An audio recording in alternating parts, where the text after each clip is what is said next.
Well, back in early 2000s, 2003, 4, I was very interested in neurology, in MS. It's one of my I'm a general practitioner, but I have a few special interests. And I wasn't happy with the drugs that were being used in multiple sclerosis. They seemed to be heavy duty drugs. They caused a lot of side effects. People couldn't stay on them very often. I'm talking about the beta-ferrons and Copaxone and drugs like that. And also, I wasn't impressed by their success in the sense that they may have reduced the frequency of attacks in relapsing, remitting multiple sclerosis. And I accepted that was true.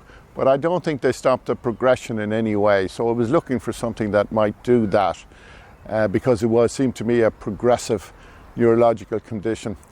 And I read an article on the Irish Times, actually, written by Mary Boyle Bradley, who subsequently wrote a book called Up the Creek with a Paddle, which is about LDN. And she was living in New York at the time, and her husband had MS, and he was on the beta-ferrons. And she had come to know a Dr. Bernard Bihari, who was a neurologist living in New York. And at that time, he had been research doctor for the AIDS crisis, and he was looking for drugs that would affect the immune system, because of course that's what happens with AIDS and HIV. Your immune system crashes. So in the pursuit of that, Naltrexone was discovered and produced to help IV drug users.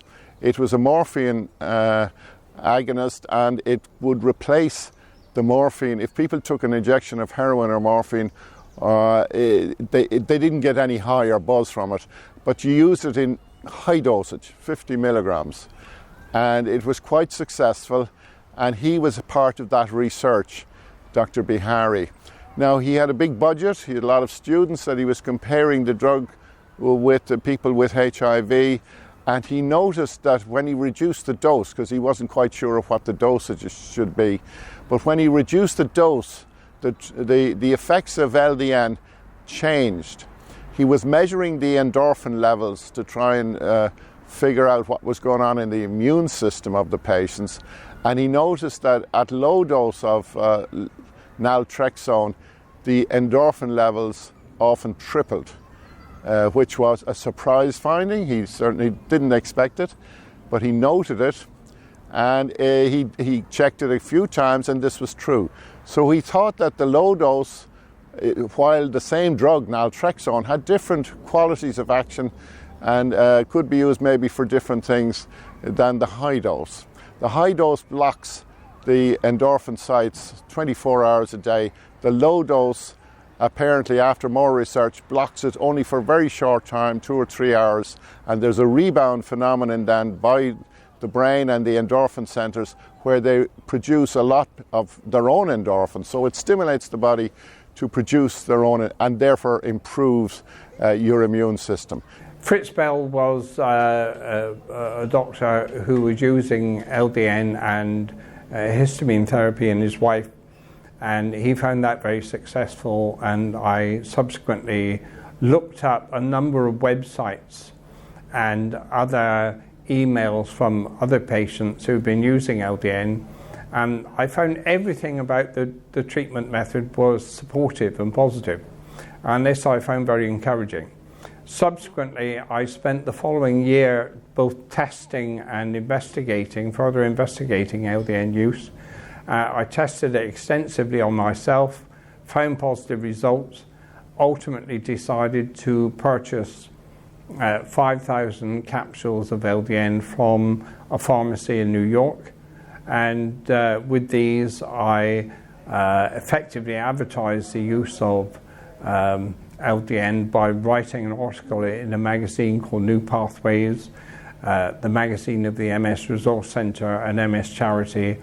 And with that, I gained literally hundreds of patients who already obviously knew about LDN and simply wanted a source of where to obtain it. Since that time, I've never been able to give up the idea, and the method has simply snowballed ever since.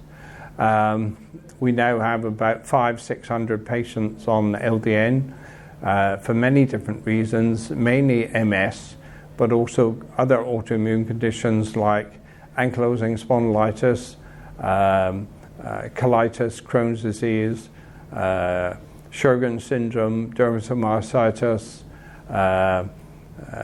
rheumatoid arthritis, psoriasis, etc. There are many autoimmune conditions, and also a number of people with cancer, the most dramatic of which was a gentleman with lung cancer that was considered terminal.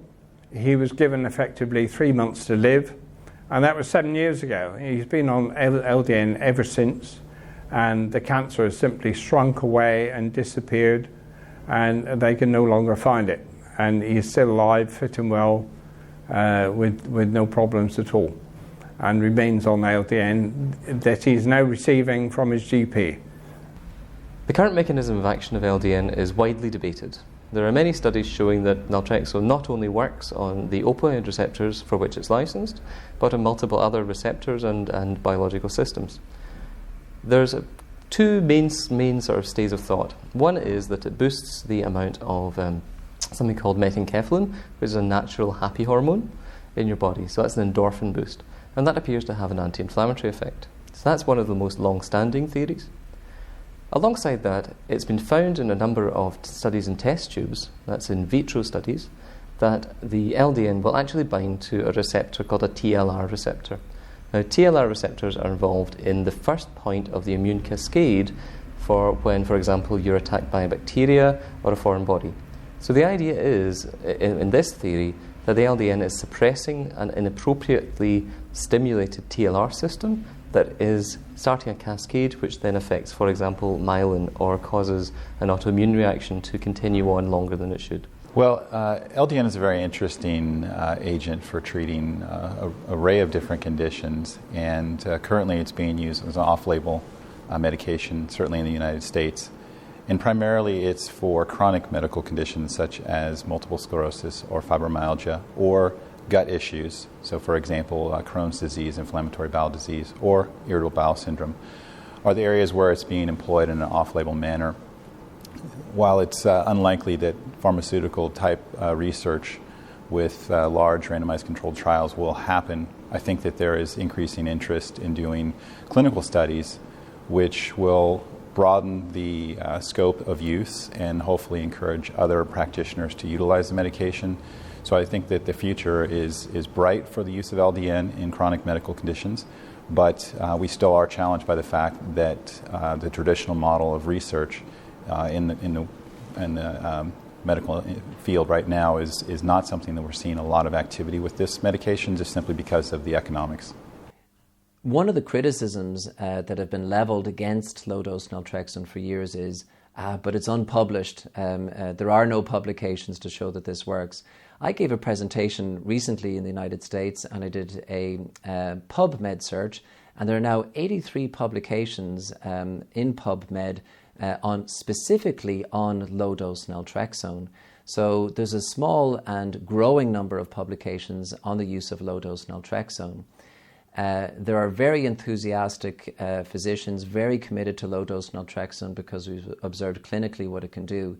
There are nice publications for fibromyalgia, and there's a fantastic publication by Professor Jill Smith in using low-dose naltrexone for Crohn's disease. Her first publication was in the American Journal of Gastroenterology, and her next publication was in a much lower-ranking journal. And it's disturbing when you see a randomized, placebo-controlled trial published by a professor from a prominent university that doesn't get published in a high-impact journal. And I really struggle to understand why a journal like the New England Journal of Medicine wouldn't publish something of that quality when you have a medication that's very inexpensive and potentially very beneficial for lots of patients. And the sad thing is, until these big journals decide to publish the data, the little publications don't have as much impact as we would like.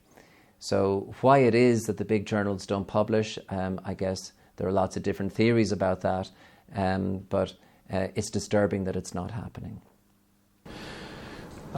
Doing research in a clinical basis is actually quite challenging. It's very time consuming, and it actually is quite costly. So to do a simple study where you review your practice, of course that's the easiest one to do, and it's the most likely one that you'll see in clinical based practices.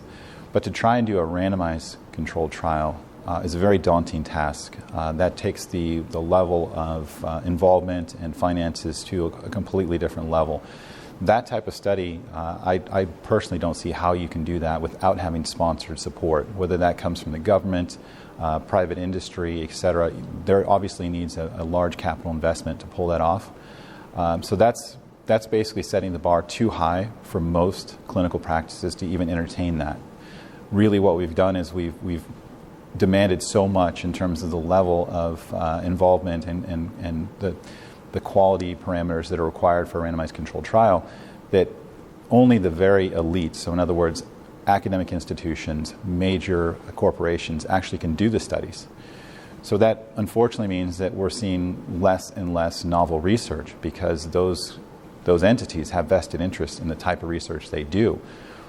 But many breakthroughs in medicine have come from doctors working in a clinic, doing something novel, taking something that deviates from the traditional approach and discovering that it actually has an application that we never realized. And so that's one of the challenges we face in our modern world, is that type of research is happening less and less and less. And so I started using it in MS, and that's in 2004 or 5.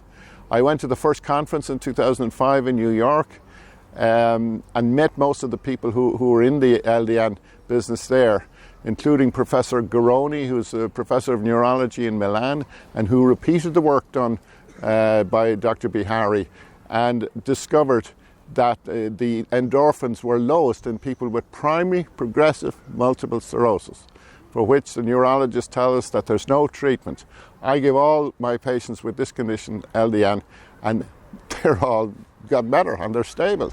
So the forms of LDN that we have in the UK that we know are safe, well controlled and come from a known source are the LDN liquid, 1 mg per 1 ml, LDN sublingual drops that are 10 mg per ml and they're used under the tongue, LDN capsules in 3 mg and 4.5 mg strengths, and also there is an LDN cream which comes in 0.5 mg per 1 ml.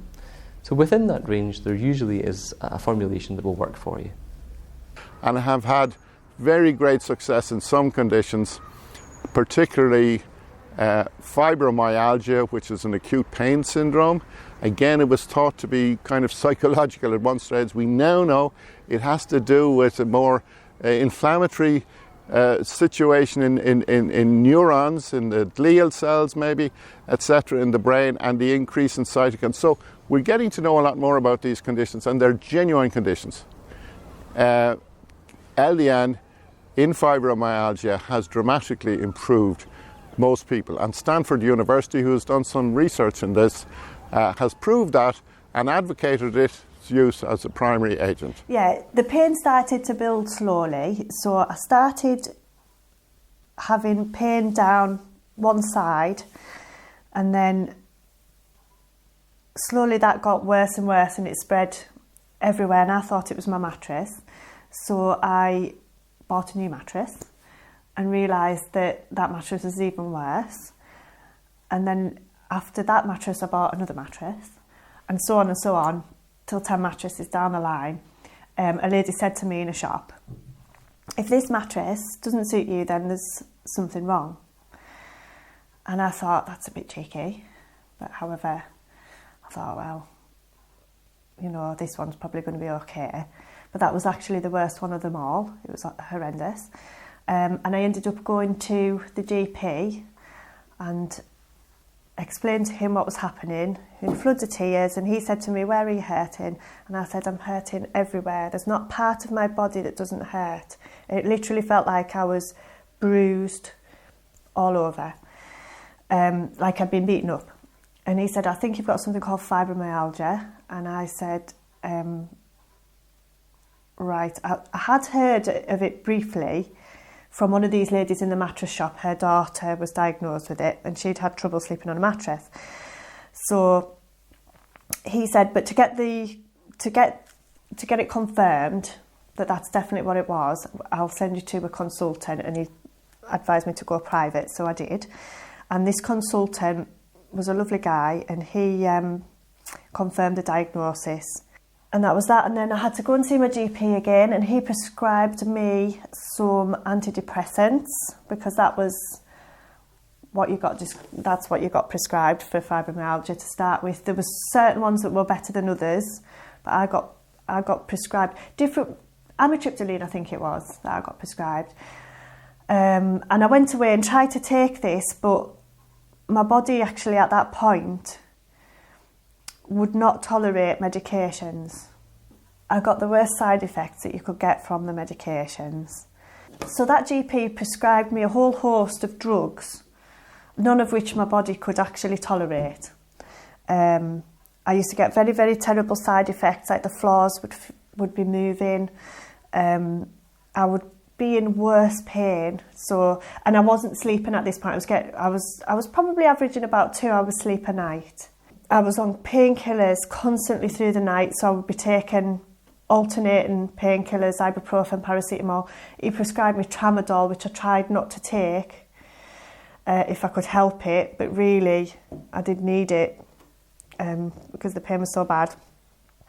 And during this time I was trying to look after these little twins, my twin daughters, who at that point would have been 1.5, maybe, 1.5-year-old. So that was very difficult, because the other thing that was happening to me as well was that I was becoming less energetic. I didn't have any energy, so I wasn't able to walk very far. So sometimes I would take the twins out in the buggy, and then my legs would just collapse from underneath me, and I would just fall to the floor. And then I wouldn't be able to get back up, and I'd only be trying to get to a class with them, or maybe just get to the shops, but I was never quite sure if I was actually going to make it to the shops and back. After that, things worsened and worsened to the point where I would wake up in the mornings and I couldn't really see. So I was still trying to look after the girls, and I wasn't able to work at this point. I was able, some days I had more energy than others, and it seemed to wax and wane, and some days I would have more energy, but I would have less cognitive function, and other days I would be more cognitively okay, but not be able to hardly walk. There was times when I couldn't sleep through the night, and I'd get up like really, really early in the morning, 3 o'clock, 4 o'clock in the morning, and I would get the phone book out and I'd be looking for help, like the Samaritans, and just anyone that I could get help from, because I just was so low and felt so ill and so depressed, and the GPs were not really able to help me much. They didn't really know what to prescribe me. There was nothing out there really for fibromyalgia apart from antidepressants and painkillers. I read about low-dose naltrexone in a book, and the book was on the thyroid, but it did mention fibromyalgia in this book. It said that it could help in the 4 areas, and then I didn't really think much else about it after that. Things worsened a lot. I went back to see a private consultant again because we were so desperate for help. And the consultant said to me, "Why have you not taken any of the drugs that I suggested that you took last time?" And I said, "Well, my GP hasn't offered them to me. And any time I've asked, it's just like you just face brick wall after brick wall after brick wall." And he said, "Right." I said, "Currently at the moment, they're waiting to see this report from you to see if I actually have got fibromyalgia, because they actually still don't believe that that's what it is. And I feel that they think that my problems are all in my head, that they're all mental issues." So he said, "Absolutely not. You're the worst case that I have ever seen. Cognitively, the worst case I've ever seen, especially because by that point I couldn't really see, and I really, really struggled to even focus on him." So I asked him about low-dose naltrexone as well, and he said I showed him some information that had taken off, the internet, and he read it, and he said because it was only a pilot study, he wasn't able to prescribe it for me, but he would have been more than happy to prescribe it if I'd found somebody willing to, he was happy to refer me to somebody that was prescribing it. He would have been quite happy to do that if I got back in touch with him, which was very, very nice that he considered that, because any other GP that I mentioned it to said there was absolutely no way that you will get that drug from us. And I tried a few GPs, and again, it was just like hitting a brick wall.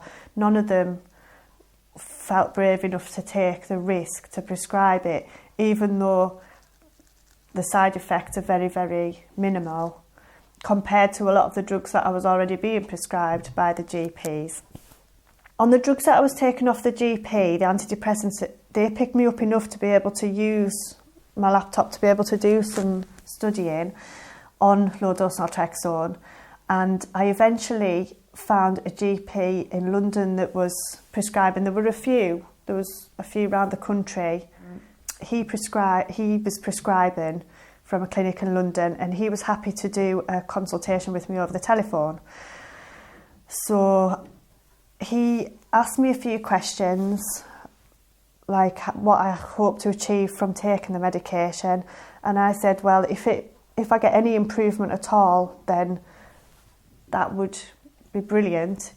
If not, then obviously I haven't lost anything. That was what I felt. And he said, that's a good attitude to have, and I'd be happy to prescribe it for you.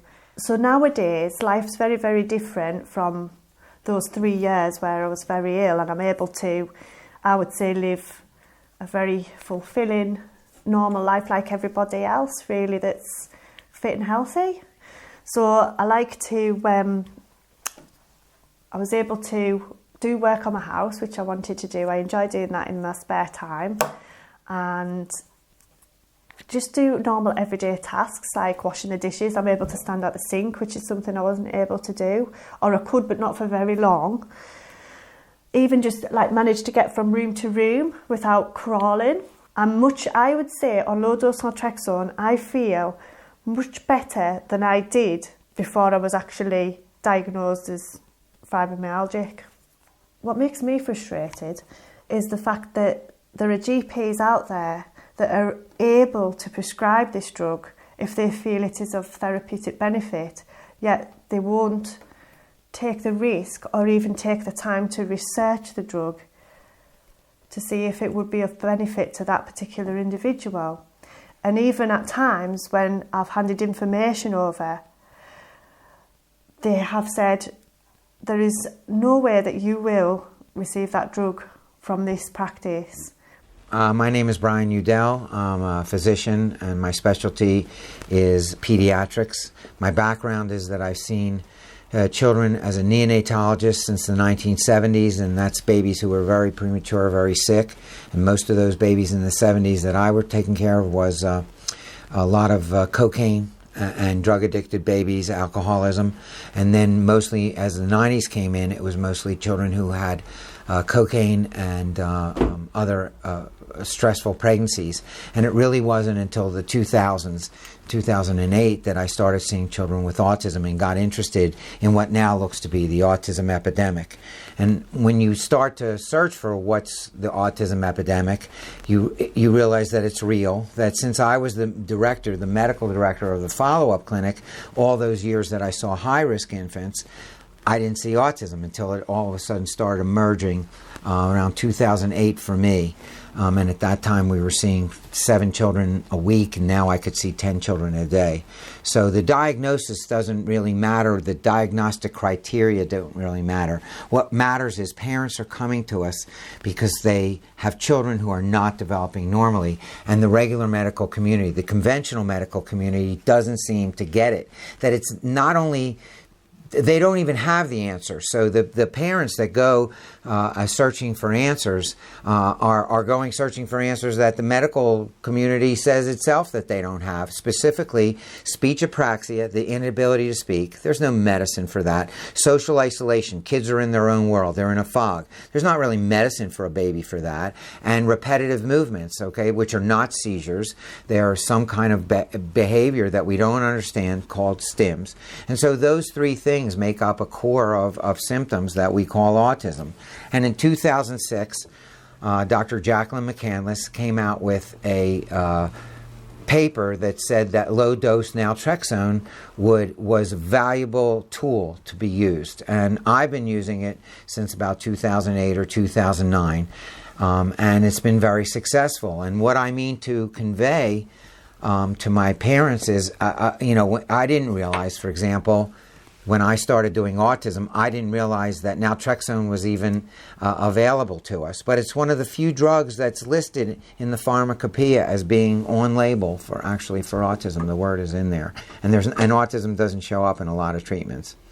And it's very simple to give, and it's very inexpensive, and it's effective in a lot of cases. And I think that the trick that every doctor is trying to figure out as we get older, they call it practice for a reason. And as we're practicing and getting better, what I'm trying to figure out is what works in who. What medicine should be applied to which specific patient. And there's not one kind of autism. I see 15 or 16 different basic variations of autism. And then within that, there's other things that are different. And so it's a very complicated condition. It doesn't have an easy answer. Symptoms are the main thing that we're attacking right now, not necessarily what the most upstream problem is. And LDN, low-dose naltrexone, has for me, proven to be effective in children who have aggressive behaviors and in children who have very disruptive behaviors. That tantrums are a big reason, and their immune system is affected. So just like Dr. McCandless wrote about in 2006, it's for immune modulation. The paper that she was writing was for immune modulation to help the immune system, and mood disorder, or some of the word like that she used. And whenever I show it to a parent, I always say, doesn't this look like your kid? Okay? And that's when they give it a try. And so when it was invented, Dr. McCandless realized, so it was, first of all, it was started in the 1980s. The whole idea was brought up at the first time in the 1980s, so that's almost 30 years ago, that it's had thought put into it, how to figure out the dosing. Thought has been put into it about what the mechanism is. Prospective, randomized, control studies have been done. Some of them do show a difference. Some of them don't. Most of them show the best difference in aggression and some of the behaviors, which is what I pick it in. When you use those criteria, I feel that this 2006 paper was important because she realized that it's very bitter. It's hard to give the medicine to the children, so it has to be given after 9 p.m., between 9 p.m. and 12 a.m. She's very specific about the immune modulation. And frankly, I'm pretty ignorant about how it's used in cancer and other patients, but at least for us, this was what was proposed for doctors who take care of autistic children. And so the dose is given as a cream because most kids are asleep by the time 9 p.m. comes, or should be asleep, and the taste doesn't matter. And when it's given that way, it's absorbed into the body at the correct time. And I would say, something like 20 or 30% of my patients that I give it to seem to have enough of a response that they continue to get it, which is the only way I can really understand whether a patient thinks it's helping. Some of the patients just keep giving it because they say the kid stopped getting sick. He was getting sick every year, and it seems the immune system is really boosted, and that's a good enough reason for them not just to continue the medicine. And some of them, like Jacob, the mom feels that when it's left off, she feels a big difference in how he's behaving. So it's very benign. It's a low dose. We know what to look for. and it's been given for a lot of years. And for all those reasons, I believe it's a great choice when you're faced with just about bad choices or no other choice in autism. There's a certain type of patient that's getting sick all the time, and I can't understand why they're getting sick all the time. Nowadays, kids go to school much earlier. They're in daycare, and they get cooties all over each other all the time. And so I'm kind of used to it, but he was really getting sick, and he had a lot of behavioral issues that I felt like if I used the regular therapies, they would be too stimulating to him and make his negative behaviors worse, his tantrums worse. And so the mom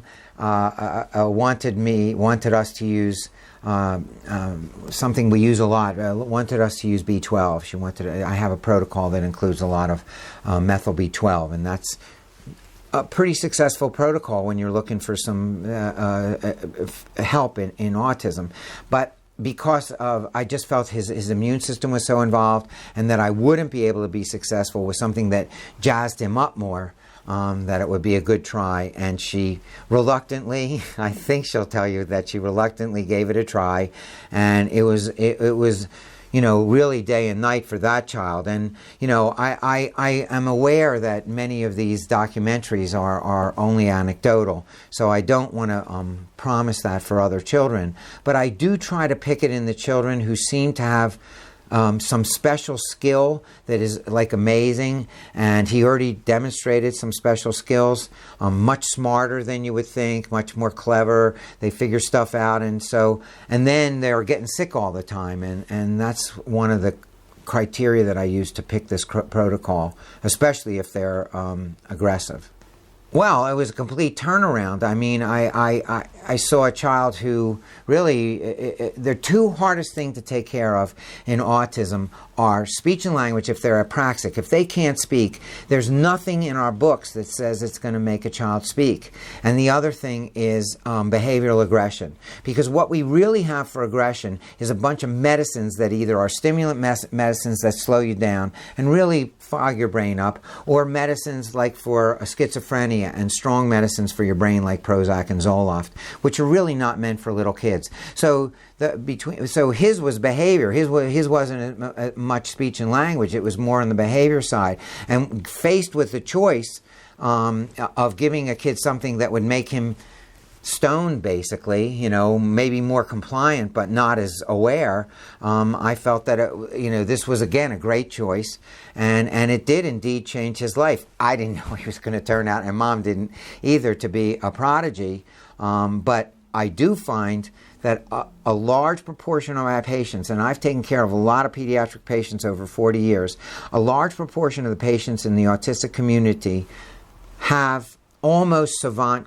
type qualities about puzzles and about directions and about colors, and they do things that I could never remember, and so I think that part of their brain is working really well. Jacob was born on September 29, 2007, and he was a healthy baby. All the hospital staff commented on what a good baby he was, and so then when we took him home, that changed pretty quickly. He started to become very difficult to comfort. He didn't sleep very much at all. He just always cried. He was always crying. And then about a month, when he was about a month old, he appeared to be choking one night. And that's actually the first time I dialed 911 in my life. It was that evening. Jacob was choking, and it was the scariest moment of our lives, actually. And the paramedics concluded that it was the reflux. He was choking on his reflux. But I'll never forget that evening. We were rushed to the emergency room, and then they confirmed that it was reflux, and so he started on medication for that. And then shortly after that, we realized that when he started on solid foods, he couldn't tolerate any solid foods. He could only eat very pureed baby food, and if there's any type of texture at all, he would vomit.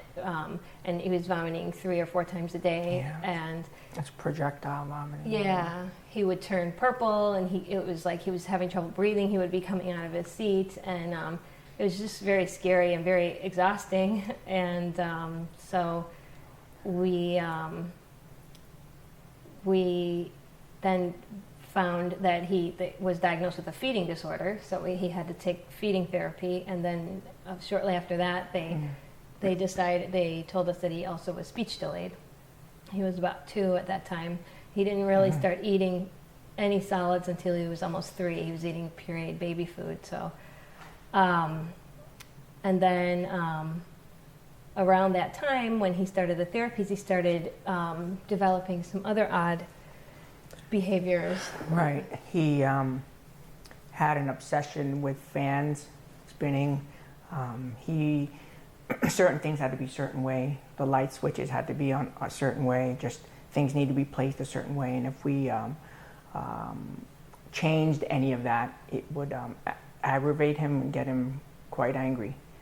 Yeah, he would get very upset. Yeah. And then he also, we noticed he couldn't tolerate noises, like a blender or toilets flushing or vacuum cleaner or anything like that. And he would just cover his ears and scream. And then he started to get aggressive as well with us, kicking and punching and just being angry. And, you know, when I would ask him questions, he would say, "I don't want to tell you." Or if I said, "I love you," he would say, "I don't love you." And so then my husband convinced me that we should have him evaluated by a specialist. My husband had 2 older boys, so he had experience, and he just felt like this wasn't normal, the things that was going on with Jacob. And so finally he convinced me. We went to a specialist, and Jacob was 4 at the time, and she told us that Jacob had autism. And so we were just devastated, we couldn't believe it. And I went through a lot of different emotions, disbelief and anger. And, I was actually a month away from giving birth to our daughter. And so, and she was born a month later, and then his symptoms just got out of control. When Skylar was born, Jacob's aggression got worse. The sounds of her screaming, crying, as a baby would just get him all the more aggressive.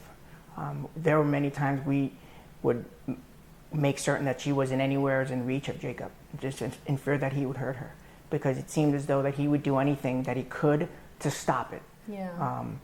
And his aggression, unfortunately, just progressively got worse and worse. Sounds bothered him more and more. He was very, he would run. I mean, he would take off. We had locks installed on our doors above high enough so that he wouldn't be able to open the doors, because he would just dart out. Yeah, we couldn't go to restaurants. I mean, I couldn't even take him in the car with our daughter without my husband, because if she started crying, he would try to kick her or just throw things at her to make her stop. It was, and then if I yelled at him, he was throwing things at me, and it was very stressful. Right. So we were asking advice from other people. We didn't know what to do, and it was recommended that we try therapy. Right. And so we tried occupational therapy for about a month, and it just, even to drive to occupational therapy was dangerous, and I just wasn't seeing any outcome, and I felt like we needed something, done quickly, because this was, a scary situation for us. And he, it's tough because he wasn't reciprocating that love, that, what all parents yearn for with their child, the reciprocation of the hugs and the, I love you and I love you back. And we weren't getting any of that from Jacob. The mornings every morning that Jacob would get up, we were always startled by the abrupt slamming of the doors, the holes in the walls Yeah, the that he mornings was were the causing worst. for just his aggression. And it's tough because, when you have a child that's, and you don't have that, and you just wish there was something that you can find or do to turn that around. I decided to try to find some books on autism just so I could understand Jacob better. And I went to the library, and it just happened to be April Autism Awareness Month, and so they had a whole display of books, and I just grabbed as many as I could and brought them home, and two or three of them were on biomedical treatment for autism. And so as I was reading these books, it was just story after story of these children that had all the same challenges that Jacob was having, and these kids were getting better through different treatments that sounded pretty safe, changes in diet and, treating underlying causes like yeast or, bacterial infections or other things like that. And so I thought, well, this is worth a try. I mean, it sounds good, and it's working for these other people. And so I told my husband, I really want to try this. And so he said, let's go for it. And so I just started researching, trying to find a doctor, and we ended up finding the Child Development Center of America, which is Dr. Udell. And so I really wanted a doctor who was an MD that could prescribe medicine as well, and so that was Dr. Udell. And so we made an appointment. On the first appointment, Dr. Udell prescribed something called the glutathione, and it's I was a little bit skeptical because this is a supplement, and what is this really going to do for him? But about 3 weeks into it, Jacob's language just started, it just exploded. I mean, usually on the way home he took a science class, and on the way home I would ask him, how was your day? What did you do in class? And he would either say, I don't know, or I don't want to tell you. And this particular day, he told me everything he did from beginning to end. And I was like, oh my goodness. I remember just staring at him in the rearview mirror, and I couldn't believe how he was answering me. And so my husband said, oh my gosh, the same thing. He's been talking so much. And so then the next visit, Dr. Udell told us, as far as, allergies, we should change his diet and things like that. And so we did. And then the following visit, I was all excited because I had something in mind that I wanted to try that I had researched. And so I went in there with my ideas, and Dr. Udell said, well, what's your biggest challenge with Jacob? Because even at that time, he was still displaying a lot of aggression. Yeah. So Dr. Udell asked me, what's your biggest challenge with Jacob? And I said, well, he has a lot of anxiety, he's aggressive, he always seems angry, he's aggressive towards his sister, that's the biggest thing. And he said, well, I think we should try this, it's called Naltrexone. And as soon as I heard that, I thought, Naltrexone, that sounds like a drug, and I got very upset. And I remember being teary-eyed and thinking that you're not supposed to be that type of a doctor, I don't want to drug my son. And he said, okay, calm down, this isn't what you think, it's a very low dose, and it's given at night in the form of a cream, and you rub it on the wrist, and basically smiling. At night, you rub it on the wrist of the child, and it blocks the endorphins for the first 4 hours that the child sleeps, and then when the body realizes that there's no endorphins, it upregulates and produces a lot more endorphins for the next 15 to 18 hours, and can actually benefit, and they're finding benefits in children with autism. So that night we rubbed the cream when he was asleep. We waited till he was sleeping because we knew he wouldn't let us do it while he was awake. We rubbed the cream on his wrists, and thought, we'll see. And then the very next morning, the first thing he said was, good morning, Mommy. Right. And that was, I thought, okay, this can't be happening. This has got to be a coincidence or something, because it was life-changing. It was the first time that we weren't abruptly awoken by a slamming door. Mornings are the worst for him. Right, and it was incredible. I couldn't believe it. And it was I mean, the overnight. rest of the day, he was good. He was happy. You know, he didn't like it when Skylar cried, but he didn't try anything aggressive with her. He would just say, "Mommy, Skylar's crying." Right. And I was still on, you know, automatically trying to stop her right away because I was afraid of what would happen. But he was so much calmer. And then, you know, each day that passed, we realized that it had to be the LDN because he never went back. He just got better and better. And then we were able to go places with him, unlike prior. Yeah. We were able to go to restaurants and do the very things that we wanted to, and even take him to the very places that all children love to go and play. That we couldn't wait to take him. You know, to play video games. It's the little simple things. You know, ride on the go-karts. You know, things that we knew we couldn't take him because he was just aggressive. He was aggressive, and he'd take off and run. And then about a month into it, he started to develop little bumps on his wrist. He started getting a rash from the medication. So we were like devastated because we didn't, you know, it was working so well, and I couldn't imagine going back. And so we called Dr. Udell, and he said, "Okay, we'll try it in a liquid form." Right. And so we got the liquid, and that was even more effective. Then at that point, he started asking, you know, allowing us to give him hugs and kisses, and even asking for it, and saying "I love you." And I mean, this was something I thought I would never hear from him again. And so it was just incredible how much it changed his life and our lives. We administer it at night, just before he goes to bed. We put it in a little applesauce, and right before he goes to bed, we give it to him, usually 8:30. 8:30.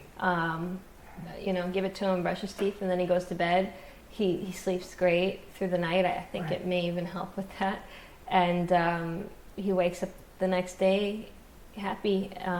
And honestly, you know, we have done a lot of different treatments with Jacob, but LDN is by far the most effective. I mean, we've seen the most results by far. I mean, most people would never know that Jacob was diagnosed with autism, 3 years ago if they met him today. And honestly, I don't believe he would get that diagnosis if he were evaluated today. My husband plays, and so one day I was in the kitchen, and there was just Jacob and I here, and I heard the song my husband was playing the night before, and I thought, who's here? And so I went into the piano room, and it was Jacob, and he was just 3, just turning 4. Right. And so I thought, oh my goodness, Jacob, that's you? And I called my husband, and my husband started teaching him a few things. He was picking them up so quickly. And we thought at that time, we then started looking for a teacher.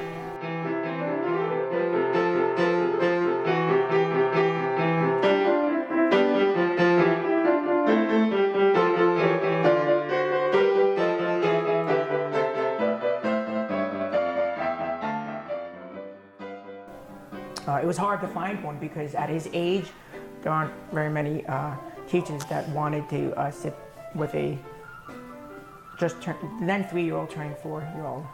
But trying to convince them that, no, Jacob is quite unique. You know, he just has something special. Yeah. Then fortunately enough, we actually found someone who was actually willing to take him on.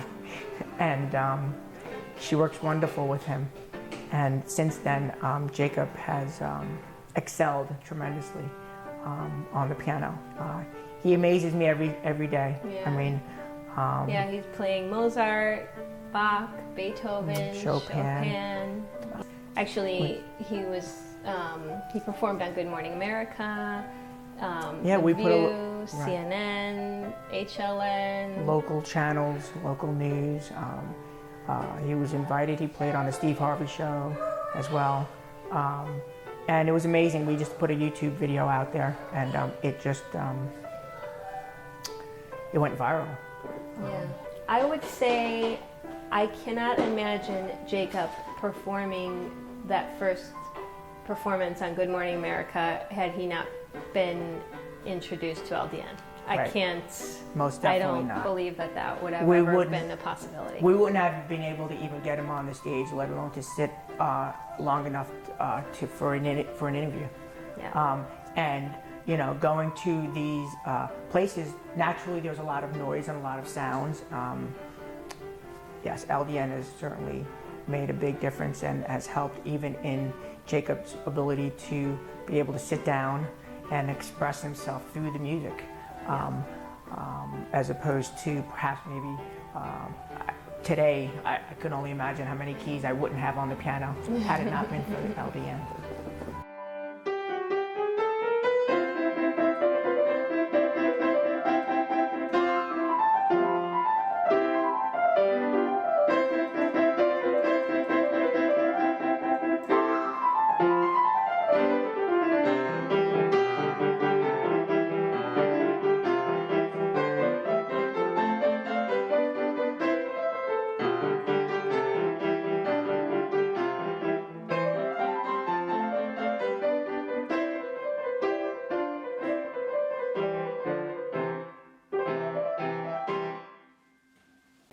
I have seen, aside from the rash from the cream, I haven't seen any side effects at all None.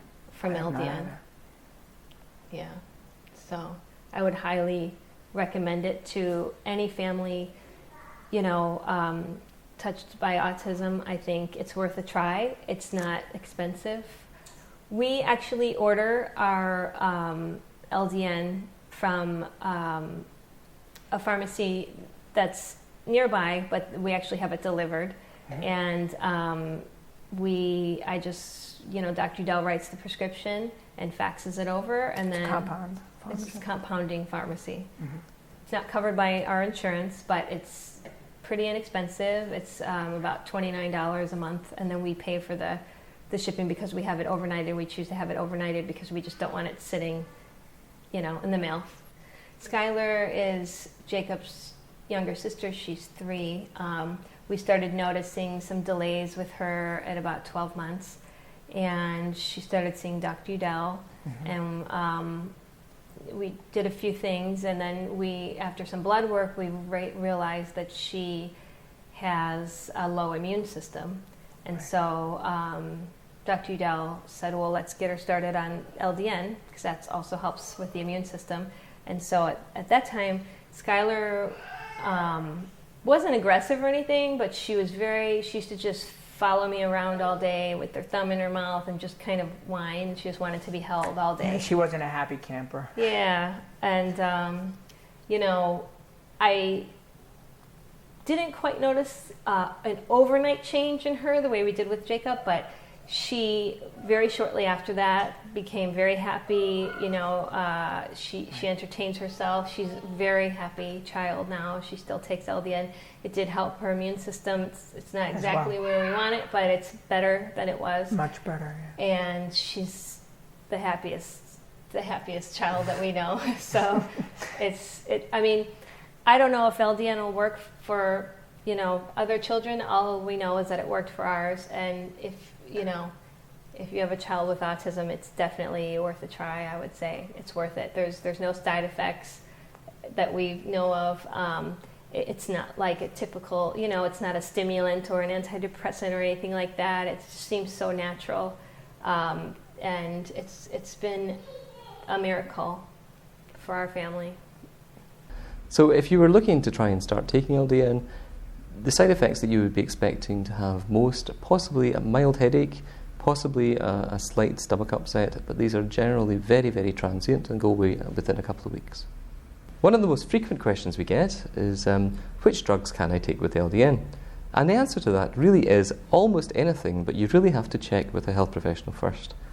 Even if you're on morphine, or even if you're on tramadol, or one of these painkillers that all over the internet it says, no, you must never take it with LDN.